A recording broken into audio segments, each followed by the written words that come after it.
So I kind of had all this information, especially the description, some enriched media.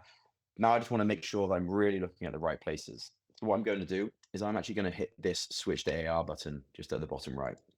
When I hit that button, it's actually going to ask me to now scan my QR code, associate myself with my asset. So I'm going to hit scan QR code, and here is my asset in front of me. And I'm just going to get nice and close to this QR code and scan it. And just like that, we've got some nice AR content overlaid on top of the asset. So just like before, we're having some indication pointing me at this strut. So maybe I'll have a quick once round just to make sure there's no quite leaks and cracks. I can see it's a little bit dirty, but no cracks there available.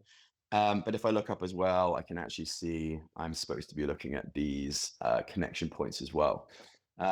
See if I look away, nice some arrows pointing me to the right location.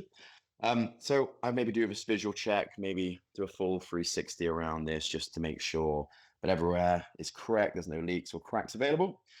And with that being done, on the right hand side, I'm just going to hit this nice big orange yellowy button of done. I've done my check, done my inspection, and that's going to jump me to the next step, which if I look at the top left, it's asking me to secure the linkage connections.